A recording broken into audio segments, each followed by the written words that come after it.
बहुत बहुत स्वागत है आप लोगों का क्लास में। हम लोग दो या दो से अधिक सिंपल सेंटेंसेस को मिलाकर एक नया सिंपल सेंटेंस बना रहे हैं। मतलब हम लोग पढ़ रहे हैं सिंथेसिस, और सिंथेसिस में हम लोग लगभग अब दो या दो से अधिक सिंपल सेंटेंसेस को मिलाकर एक सिंपल सेंटेंस बनाने की प्रक्रिया के अंतिम चरण में हैं। हम लोग को क्या पढ़ना है? एडजेक्टिव पढ़ना है। एडजेक्टिव का यूज करते हुए कैसे दो या दो से अधिक सिंपल सेंटेंसेस को मिलाकर एक नया सिंपल सेंटेंस बनाते हैं। और एक टॉपिक है कंजंक्शन का यूज करते हुए कैसे दो या दो से अधिक सिंपल सेंटेंसेस को मिलाकर एक नया सिंपल सेंटेंस बनाते हैं। यही दो टॉपिक बचे हुए हैं, जिससे इसके पहले हम लोगों ने लगभग सिंथेसिस में 4 से 5 टॉपिक 6 टॉपिक को बहुत अच्छे से पढ़ा है, चीज़ों को एकदम क्लियर किया है, जिसमें हम लोग का पार्टिसिपल था, इन्फिनेटिव था, जिरंड था, केस इन अपोजिशन का केस था। बहुत सारी चीज़ें ऐसे हम लोगों ने पढ़ी हैं पिछली क्लासेस में। आज हम लोग को क्या पढ़ना है? By using adjective. एडजेक्टिव का प्रयोग करते हुए किस प्रकार से हम लोग दो या दो से अधिक सिंपल सेंटेंसेस को मिलाकर एक नया सिंपल सेंटेंस बनाएंगे। बड़ा ही छोटा टॉपिक है, बड़ा ही लाजवाब टॉपिक है, एग्जाम में पूछा जाता है, तो बहुत ही आसानी से आप समझ जाएंगे। बहुत छोटा सा पॉइंट है, आपको समझने में बहुत समय नहीं लगेगा। 5 मिनट अगर आप ध्यान दे देंगे तो 5 मिनट में ये टॉपिक आपका क्या हो जाएगा? क्लियर हो जाएगा। फिर आप समझ सकते हैं कि महत्वपूर्ण भी है, आसान भी है, छोटे समय में आप तैयार भी कर सकते हैं। आइए पहले तो इस टर्म को समझा जाए, एडजेक्टिव क्या होता है। तो आप जानते हैं एडजेक्टिव क्या है भाई? एडजेक्टिव जो नाउन या प्रोनाउन की क्या करता है? विशेषता बताता है। ये क्या करता है? नाउन या प्रोनाउन की क्या करता है भाई? विशेषता बताता है। जो नाउन या प्रोनाउन की क्या करे? उसे क्वालिफाई करे, उसकी विशेषता बताए। क्या करे? क्वालिफाई करे। ओके, तो ये क्वालिफाई करता है नाउन या प्रोनाउन को।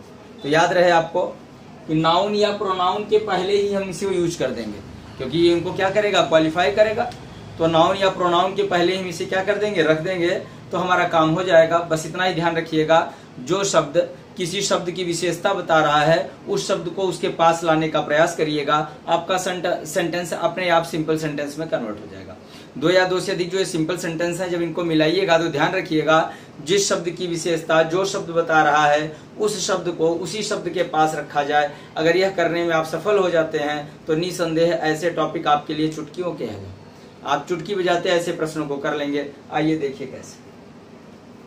जैसे I bought a dog, it was black. जैसे क्या? I bought a dog, it was black. मैंने एक कुत्ता खरीदा, इट वॉज ब्लैक। यह काला था। ये काला क्या है? कुत्ते की विशेषता ही तो है। मैंने एक कुत्ता खरीदा, वह कैसा था? काला था। तो यह काला किसकी विशेषता है? कुत्ते की। तो मैंने कहा कि जो शब्द जिस शब्द की विशेषता बताएगा उसको उसके पहले ले आने का प्रयास करेंगे। तो I bought a dog, dog कैसा है? ब्लैक, तो मैं कह दूंगा ब्लैक डॉग। बस इतना सा ध्यान देना है कि एडजेक्टिव कहाँ है। उसी एडजेक्टिव को उठा करके लाइए, नाउन के पहले रख दीजिए। उसी एडजेक्टिव को उठा करके लाइए, नाउन के पहले क्या कर दीजिए? रख दीजिए। आपका सेंटेंस यूजिंग नाउन के थ्रू सिंपल सेंटेंस में बदल जाएगा। ओके, आइए एक और एग्जाम्पल देखते हैं तो शायद आप समझ जाएंगे। I met a women, she was poor. मैं एक महिला से मिला, वह गरीब थी। मैं एक महिला से मिला, महिला नाउन है लेकिन उसकी विशेषता क्या है? वह गरीब है। तो एडजेक्टिव तो पुअर है, वह महिला कैसी भाई? पुअर है। किसी पुअर को विमेन के पहले लगाना होगा। तो I met a poor women. Okay बेटा, पुअर समझ गए होंगे। I met a poor women. तो मैंने क्या किया? मुझे पता चल गया कि विमेन की विशेषता बताने वाला वर्ड कौन है? पुअर। मैंने कहा जहां भी एडजेक्टिव दिखे उस एडजेक्टिव को उस नाउन के पहले ला दीजिए जिसकी वह विशेषता बता रहा है। जिस महिला की विशेषता बताई जा रही है कि वह पुअर है, तो पुअर वर्ड किसके पहले लगा देंगे? महिला के सामने लगा देंगे। 100% क्लियर हो जाएगी बात। बस एक बात ध्यान में रखिएगा, एडजेक्टिव वर्ड को ले आइए उस नाउन के पहले जिस नाउन ने उसकी जिस नाउन की वह विशेषता बता रहा है। जिस नाउन की क्या कर रहा है? वह विशेषता बता रहा है। कभी कभी 2 नहीं बेटा, कभी कभी वाक्य में 3 सेंटेंस आ जाते हैं। कभी कभी वाक्य में क्या आ जाते हैं? 3 सेंटेंस आ जाते हैं। तो ध्यान रखिएगा इस बात को। आइए जरा देखा जाए। जैसे अ टाइगर वॉज हंग्री, एक sentence. He killed a bullock, दूसरा सेंटेंस। तीसरा सेंटेंस है the bullock was hefty. Hefty मतलब भारी होता है। हेफ्टी एक वर्ड यूज हुआ है, जिनको ना पता हो, भारी, भरकम, तेज तर्रार, इन सब शब्दों के लिए इसका यूज करते हैं। इसका मतलब भारी भरकम, भारी भरकम। हेफ्टी मतलब एकदम हेल्दी, भारी भरकम। तो जरा ध्यान से देखेंगे। अ टाइगर वॉज हंग्री, एक टाइगर क्या था? भूखा था। ही किल्ड अ बुलक, उसने एक बुलक को मार दिया। बैल को। The bullock was hefty, bullock कैसा था भाई, भारी था, बहुत भारी भरकम था। 3 सेंटेंस हैं, लेकिन तीनों को ध्यान रखिएगा आप जब उसे कर रहे होंगे, सिंपल सेंटेंस में बदल रहे होंगे तो कैसे। अ टाइगर वॉज हंग्री, तो हंग्री टाइगर की विशेषता है, हंग्री क्या है, टाइगर की विशेषता है, तो मैं कहूंगा a hungry tiger, a hungry tiger. Tiger को, टाइगर के पहले क्या ला दिया, हंग्री टाइगर। हंग्री क्यों आया, क्योंकि यह टाइगर की विशेषता बता रहा है।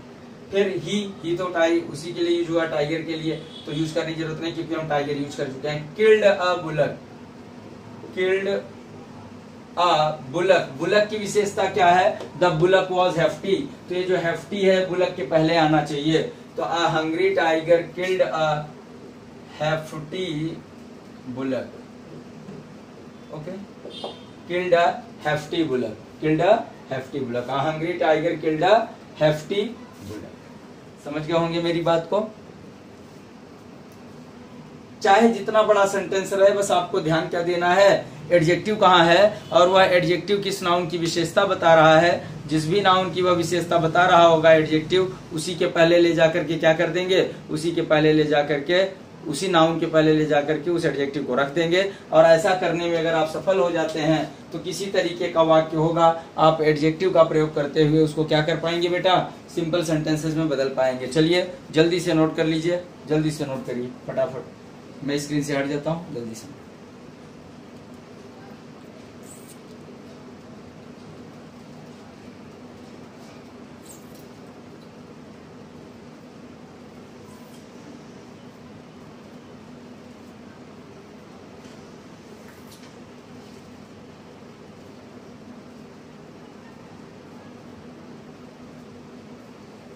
हर एक बातें कंफर्म होंगी, बस आपको थोड़ा सा विचारवान रहना है, चीज़ों को समझते रहना है, एकदम अच्छे से चीज़ों को देखते रहना है, बस चीज़ें सब एकदम क्लियर हो जाएंगी।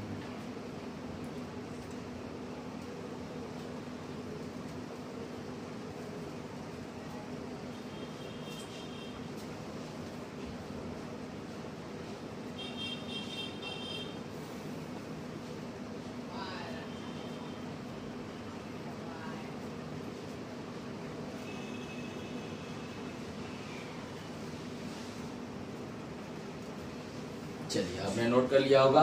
ये पूरी कहानी थी कि अगर एडजेक्टिव का प्रयोग करके आपको क्या करना होगा, एडजेक्टिव का प्रयोग करके आपको बनाना होगा, क्या बनाना होगा, अगर आपको एडजेक्टिव का प्रयोग करके 2 या 2 से अधिक सिंपल सेंटेंसेस को एक नए सिंपल सेंटेंस में, तो बिल्कुल इसी तरीके से करेंगे। नाउन के पहले एडजेक्टिव को रखने का प्रयास करें, वह संबंधित नाउन जिसका एडजेक्टिव विशेषता बता रहा है, उसी नाउन के पहले उस एडजेक्टिव को लाने का प्रयास करें। ऐसा करने में आप सफल हो जाते हैं तो निसंदेह आपका जवाब क्या होगा, बिल्कुल सही होगा और आप सही से इसे बना लेंगे। चलिए तो अब हमारी मुलाकात होगी आपसे रक्षाबंधन के बाद, मतलब ट्यूसडे की क्लास में। तो आप लोग खूब पढ़िए, खूब अच्छे से देखिए, चीज़ों को एकदम अच्छे से क्लियर करिए, बिना किसी दिक्कत, बिना किसी समस्या के। कहीं कोई दिक्कत आए तो कमेंट बॉक्स में अवश्य कमेंट करिए, हम आपकी हर एक समस्या को निसंदेह उसका हल ढूंढ करके देंगे, प्रयास करेंगे कि आप हर एक तरीके से प्रवीण बने, अच्छे बने। तो रक्षाबंधन की बहुत बहुत शुभकामनाएं आप लोगों को। बहुत बेहतरीन तरीके से विश्वास सूत्र में अपने भाई बहन सब एक दूसरे से बंधे रहें, जुड़े रहें और हम लोगों का अनवरत प्रेम यूं ही बना रहे, स्नेह बना रहे। मिलते हैं अगली क्लास में, take care, thank you so much.